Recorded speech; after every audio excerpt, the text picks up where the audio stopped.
নাদিয়ার ঘুম ভাঙে ৮টার পর। আড়মোড়া দিয়ে উঠে বসে বেডে। আশেপাশে তাকিয়ে অপরিচিত জায়গা দেখে চমকে ওঠে। কিঞ্চিত সময়ের ব্যবধানে পূর্বের সবকিছু মনে পড়ে যায়। এটা ওর শ্বশুরবাড়ি। আর এটা ওর বরের রুম। পাশে শুয়ে থাকা মানুষটার দিকে তাকায়। আগের মতোই উল্টো পাশ ফিরে শুয়ে আছে। নড়াচড়া করেনি আর। বেড থেকে নেমে দাঁড়ায়। এলোমেলো শাড়ি ঠিক করে ওয়াশরুমে প্রবেশ করে। ফ্রেশ হয়ে এসে ডিভাইনের উপরে বসে।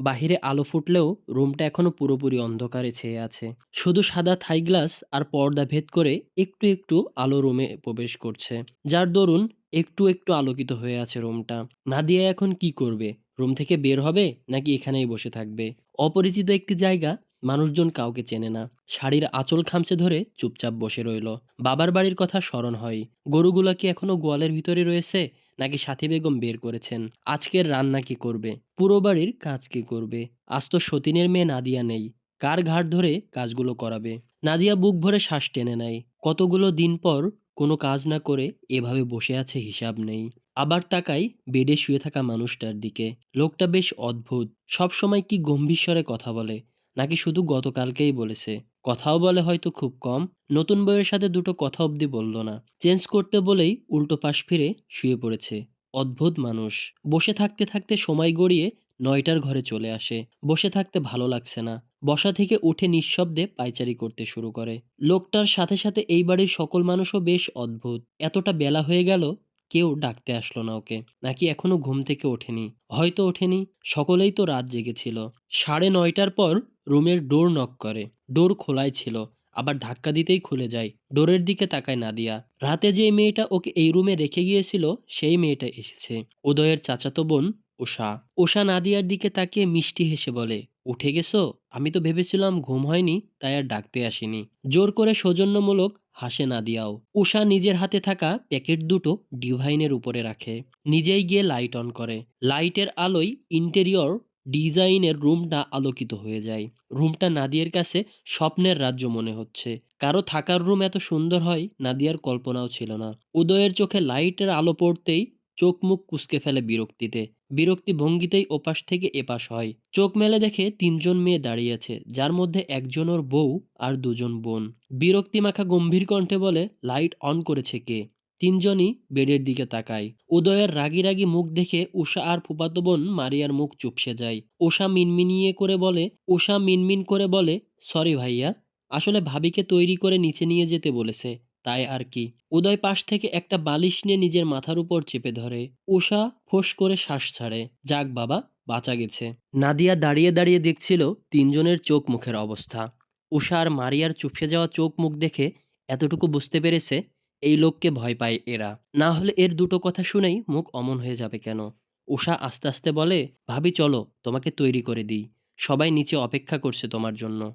উষা শপিং ব্যাগ থেকে একটা নীল রঙের জামদানি শাড়ি বের করে। অন্য ব্যাগ থেকে জুয়েলারির বক্স। সময় নিয়ে সুন্দর করে সাজিয়ে দেয় ২ জন।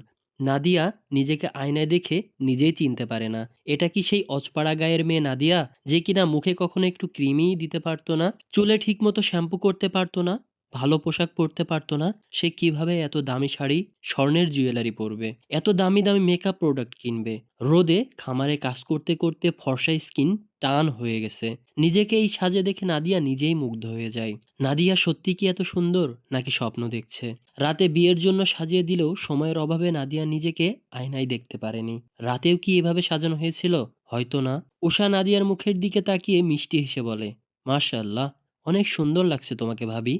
কারো নজর না লাগুক। নাদিয়া লজ্জা পেয়ে মাথা নুইয়ে নেয়। আর লজ্জা পেতে হবে না। আমরাই তো। চলো নিচে চলো। অনেক বেলা হয়ে গেছে। খেতে হবে তো। নাদিয়া টুলের উপর থেকে উঠে দাঁড়ায়। উষা নাদিয়ার হাত ধরে ডোরের দিকে এগিয়ে যেতে যেতে মারিয়াকে বলে রুমের লাইট অফ করে দিয়ে আসতে। তারপর বেডে শুয়ে থাকা ভাইয়ের দিকে তাকিয়ে বিড়বিড় করে বলে, দেখলে না নিজের বউটাকে? দেখলে পাগল হয়ে যেতে। নিচে নেমে আসতেই সকলে তাকায় নাদিয়ার দিকে। মেয়েটা আসলেই অনেক সুন্দরী, মায়াবীও বটে। এই মেয়েটার বদৌলতে যদি ছেলেটার জীবন পরিবর্তন হয়, সমস্যা কোথায়? তারা নাদিয়ার ব্যাপারে সবকিছু জেনে শুনেই এনেছে ছেলের বউ করে। যা কিছু হয়ে যাক, নাদিয়া কোনোভাবেই উদয়কে ছেড়ে যেতে পারবে না। যাবেই বা কোথায়? যাওয়ার কোনো জায়গা তো নেই। থাকলে উদয়ের সাথেই থাকতে হবে। থাকতে না চাইলেও উদয়ের সাথে থাকতে হবে। মরলে উদয়ের সাথে, বাঁচলেও উদয়ের সাথে। এই পৃথিবীতে নাদিয়ার শেষ গন্তব্য উদয় চৌধুরী। নাদিয়া সবাইকে সালাম দেয়। সকলে যা যা জিজ্ঞেস করে ধীরে ধীরে তার উত্তর দেয়। বাড়ির বউ হিসেবে সবাই নাদিয়াকে গিফট দেয়, শাড়ি গহনা দেয় সকলেই। নাদিয়া অবাকের চরম পর্যায়ে পৌঁছে গেছে। এত গহনা দিয়ে কি করবে? এত দামি শাড়ি দিয়েই বা কি করবে? এগুলো পরার যোগ্যতা কি আছে ওর? হয়তো আছে। এখন তো আর সেই অজপাড়া গাঁয়ের মেয়ে নাদিয়া নেই। এখন সে চৌধুরী হাউসের বড় বউ। তাকে এখন থেকে এসব পরেই চলতে ফিরতে হবে। অতিরিক্ত নার্ভাসনেসের কারণে নাদিয়ার হাত পা তির তির করে কাঁপছে। এসির মধ্যেও নাকে বিন্দু বিন্দু ঘাম জমেছে। খাওয়ার জন্য নিয়ে যাওয়া হয় নাদিয়াকে। আধুনিক ডিজাইনের মার্বেল পাথরের ডাইনিং টেবিলের চারদিকে আধুনিক ডিজাইনের চেয়ার। একটা চেয়ারে বসানো হয়েছে নাদিয়াকে। বাকি চেয়ারগুলোতে বাড়ির বাকি সদস্যরাও বসে। সিরামিকের বড় প্লেটে নাদিয়াকে খাবার বেড়ে দেয় উদয়ের মা, উন্মেহানি চৌধুরী। নিজের সামনে প্লেটে বেড়ে রাখা খাবারের দিকে তাকিয়ে থাকে নাদিয়া। এই খাবার এই জন্মে সে খাওয়া তো দূরের কথা, চোখেও দেখেনি। বাবার বাড়িতে এসে ৩ বেলা পেট ভরে ভর্তা ভাতই খেতে পারত না। সকালে আর রাতে খেতে দিত। দুপুরে না খেয়েই থাকতো সে। "খাচ্ছ না কেন নাদিয়া? খাও।" "জি খাচ্ছি, আপনারাও খান।" আস্তে আস্তে কথাগুলো বলে নাদিয়া। উন্মাহানি চৌধুরী মৃদু হাসেন। মেয়েটা কাল আসার পর থেকেই ধীরে ধীরে কথা বলে। ঘটক বলেছিল নাদিয়া খুবই শান্তশিষ্ট, ভদ্র একটা মেয়ে। বাঁধ ভাঙা ধৈর্য তার। সব কাজে পারদর্শী। খেতে খেতে নাদিয়ার চোখ পানিতে ভরে ওঠে। এত সুস্বাদু খাবারও আজ গলা দিয়ে নামছে না। অন্যদিন নুন ভাত হলেও ২ মিনিটে খাওয়া হয়ে যায়। সেখানে আজ ৫-৭ মিনিটের ৩ ভাগের ১ ভাগ খাওয়া শেষ করতে পারেনি। "খাচ্ছ না কেন? লজ্জা পাচ্ছ? লজ্জা পেও না। এটা তো তোমারই বাড়ি, তাই নির্দ্বিধায় খাও। প্লেটের খাবার শেষ করো।" শাশুড়ি মায়ের কথায় সেদিকে চোখ তুলে তাকায় একবার। তারপর মাথা নিচু করে আস্তে আস্তে বলে, "আমার খাওয়া শেষ মা, আর খেতে পারবো না। যতটুকু খাবার দিয়েছিলাম ততটুকুই তো রয়েছে এখনো। আর অল্প খাও মা।" নাদিয়ার চোখ থেকে টুপ করে পানি গড়িয়ে পড়ে। দ্রুত সেই পানি মুছে নিয়ে আবারও কয়েক লোকমা খাবার খায়। খাবার খাওয়া শেষ হলে নাদিয়াকে সোফায় বসানো হয়। ওর আশেপাশে বাড়ির বাকি সদস্যরা বসে। নাদিয়ার পাশে এসে বসে ওর শাশুড়ি উন্মেহানি খাতুন। "নাদিয়া।" নাদিয়া শাশুড়ি মায়ের দিকে তাকায়। "তুমি আমার ছেলেকে নিশ্চয়ই দেখেছো। ওর কন্ডিশনও দেখেছো। ১.৫ বছর আগের একটা অ্যাক্সিডেন্টে ওর এই অবস্থা হয়েছে। সাধারণভাবে হাঁটতে চলতে পারে না। নিজের হাতে খেতেও পারে না। ওকে খাইয়ে দিতে হয়। নিজের কোনো কাজ নিজে করতে পারে না। ওর সব কাজ অন্য কাউকে করে দিতে হয়। ডক্টর বলেছেন উদয় কোনোদিন স্বাভাবিকভাবে হাঁটতে চলতে পারবে না। উদয় বাচ্চা ছেলে নয় যে ওকে আমি গোসল করাবো, কাপড় পরাবো। ও পরিপক্ক একজন যুবক ছেলে। আমি চাইলেও ওকে গোসল করাতে পারবো না। ড্রেস চেঞ্জ করে দিতে পারবো না। তবে হ্যাঁ, ওকে খাইয়ে দেওয়া, বাকি সব কাজ করে দিতে পারবো। তোমার শ্বশুর অফিসের কাজে বিজি থাকে। সে অফিসের কাজ বন্ধ রেখে উদয়ের কাছে থাকতে পারে না। তাকে বাহিরে যেতেই হয়। প্রহর উদয়কে গোসল করায়, বাকি সবকিছু করে দেয়। ওকে অফিসের কাজেও দৌড়দৌড়ি করতে হয়। সকালে উদয়কে ব্যায়াম করায়। রোজ দুপুরে অফিস থেকে ফিরে উদয়কে গোসল করিয়ে দেয়, ড্রেস পরায়, খাবার খাওয়ায়, মেডিসিন খাওয়ায়, আবার অফিসেও যায়। সারাদিন ছেলেটা দৌড়ের উপরে থাকে।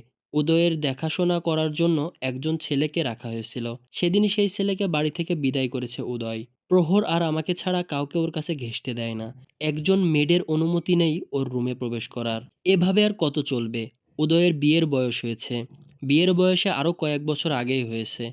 তবে উদয়ের জেদের কারণে বিয়ে করানো সম্ভব হয়ে ওঠেনি। অবশেষে কাল বিয়ে করেছে। আজ থেকে আমার উদয়ের সব দায়িত্ব তোমার। আজ থেকে তুমিই ওকে দেখে রাখবে। নাদিয়া শাশুড়ি মায়ের মুখের দিকে তাকায়।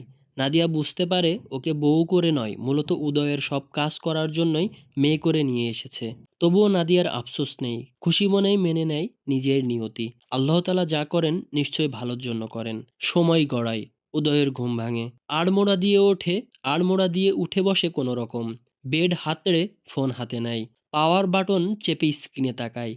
১২টা ২৫ বেজে গেছে। রুমের আশেপাশে নজর বোলায়। ফোন আনলক করে প্রহরের নাম্বার ডায়াল করে। বড় ভাইয়ের কল পেতে নিজের রুম থেকে বেরিয়ে ভাইয়ের রুমে আসে। পর্দা সরিয়ে দিতেই সূর্যের আলো ঝলমলিয়ে ওঠে পুরো রুম। সাদা থাই গ্লাস খুলে দেয়। বেলকনির থাই গ্লাসের ডোর খুলে দেয়। বাহিরের ঠান্ডা বাতাস প্রবেশ করে রুমের ভেতর।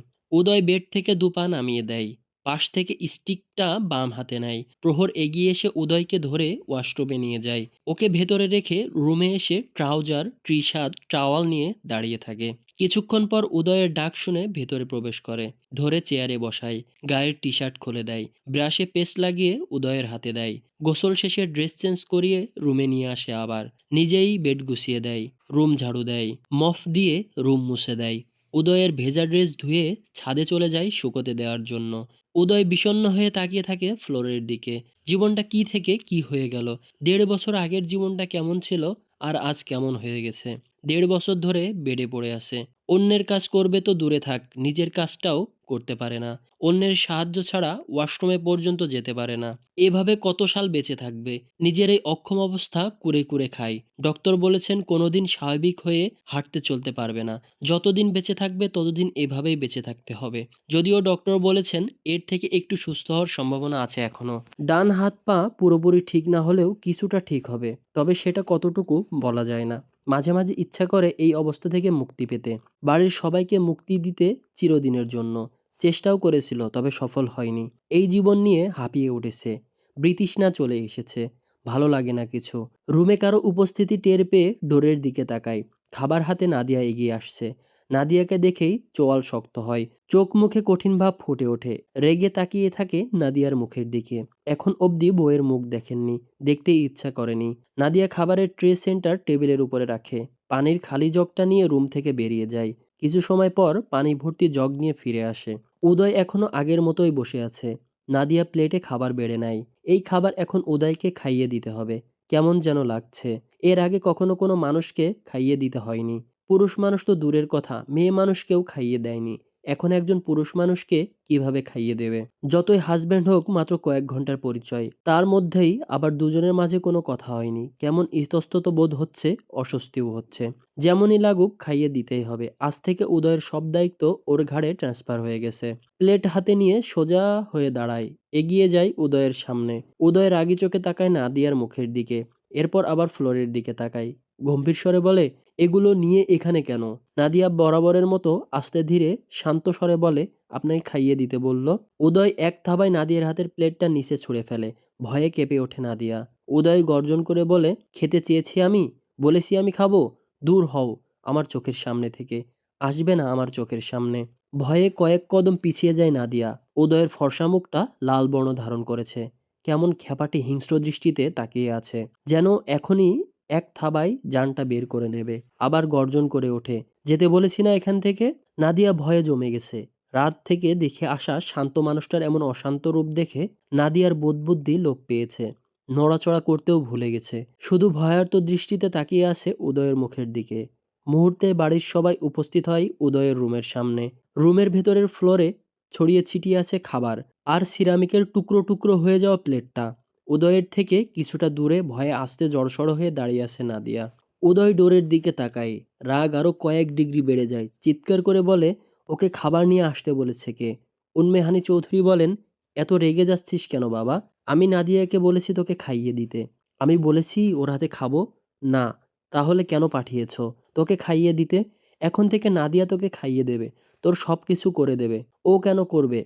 কেন খাইয়ে দেবে? তোমাদের কাছে বোঝা হয়ে গিয়েছি আমি? যদি হয়ে থাকি তাহলে আমাকে বলো। আমার কোনো কাজ তোমাদের করে দিতে হবে না। তোমাদের প্রয়োজনই নেই আমার। নিজের কাজ নিজে করতে পারলে করব, না পারলে করব না। তোমাদের কারো সাহায্য লাগবে না আমার। এত রেগে যাচ্ছিস কেন বাবা? অসুস্থ হয়ে পড়বি তো। আমার সুস্থ অসুস্থ নিয়ে তোমাদের না ভাবলেও চলবে। বিয়ে করতে বলেছিলে, করেছি। তোমাদের ছেলের বউ দরকার ছিল, এনে দিয়েছি। এখন ছেলের বউ নিয়ে বিদায় হও আমার চোখের সামনে থেকে। ওকে যেন আমার চোখের সামনে দ্বিতীয়বার না দেখি। রাতে দয়া করে থাকতে দিয়েছিলাম, এখন আর না। লোভী মেয়ে একটা। ওকে যেখানে পারো সেখানে নিয়ে যাও। শুধু আমার রুমে চোখের সামনে যেন না আসে। শুধু ও কেন, তোমরাও আসবে না আমার রুমে। এবার এটা কিসে যাবে বাবা? শান্ত হ। আস্তে কথা বল। আস্তে কথা বলবো না। এটা কি তো চাই আমি। আবারও অ্যাটাক আসুক আর মরণ আমাকে আলিঙ্গন করুক। কোনো বড় ধরনের অ্যাটাক আসে না। মরণ কেন আমাকে আলিঙ্গন করে না? বাঁচতে চাই না তো আমি। আমার তো সেদিনই মরে যাওয়া উচিত ছিল। কেন মরলাম না আমি? কেন এখনো এভাবে পঙ্গু হয়ে বেঁচে আছি? উন্মাহানী চৌধুরী ভেজা গলায় বলেন, বাবা উদয়, শান্ত হ তুই। এমন উত্তেজিত হচ্ছিস কেন? ডক্টর তোকে উত্তেজিত হতে নিষেধ করেছে। ফ্লোরের দিকে তাকিয়ে চিৎকার করে উঠে বলে, বের হও আমার রুম থেকে। কেউ আসবে না আমার চোখের সামনে। ভয়ে কয়েকজন বেরিয়ে চলে যায়। উন্মেহানী চৌধুরী, প্রহর আর উদয়ের ফুপি দাঁড়িয়ে থাকে। যাচ্ছ না কেন এখনো? নিজেরা যাও, সাথে এই লোভী মেয়েটাকেও নিয়ে যাও। লোভী মেয়ে একটা। সব মেয়েরা লোভী। লোভ এদের রক্তে মিশে থাকে। কাউকে যেন না দেখি আমার রুমে। বের হও এক্ষুনি। নাদিয়া শক্ত হয়ে দাঁড়িয়ে আছে। উন্মেহানী চৌধুরী নাদিয়ার দিকে তাকায়। মুখটা মলিন হয়ে গেছে। চোখ দুটো টলমল করছে। ঠোঁট দুটো তিরতির করে কাঁপছে। উদয় আবার চিৎকার করে ওঠে, get out of my room and out of my sight. তিনজন রুম থেকে বেরিয়ে যায়। নাদিয়া তখনও আগের মতোই দাঁড়িয়ে আছে, তাকিয়ে আছে ফ্লোরের দিকে। উদয় দাঁতে দাঁত চেপে বলে, রুম বের হওয়ার জন্য তোমাকে আলাদা করে ইনভাইট করতে হবে নাকি? নাদিয়া চোখ তুলে উদয়ের মুখের দিকে তাকায়। খ্যাপাটে হিংস্র দৃষ্টিতে তাকিয়ে আছে ওর দিকে। নাদিয়া কোনো কথা না বলে ঝাড়ু আর বেলচা নিয়ে ফ্লোরের খাবার আর প্লেটের খণ্ডগুলো পরিষ্কার করতে শুরু করে। উদয় কিছু সময় নাদিয়ার দিকে তাকিয়ে থেকে চোখ ফিরিয়ে জানালার দিকে তাকিয়ে বিড়বিড় করে বলে, অসহ্যকর মেয়ে একটা। গায়ে গন্ডারের চামড়া লাগানো কিনা কে জানে। এই মেয়েদের চামড়া এত মোটা হয় কেন? দ্বিতীয় পর্ব কেমন লাগলো অবশ্যই কমেন্ট করে জানাবেন। তৃতীয় পর্ব পেতে আমার চ্যানেলের সাথে যুক্ত হয়ে থাকবেন। চ্যানেলে নতুন হলে সাবস্ক্রাইব করবেন। ধন্যবাদ।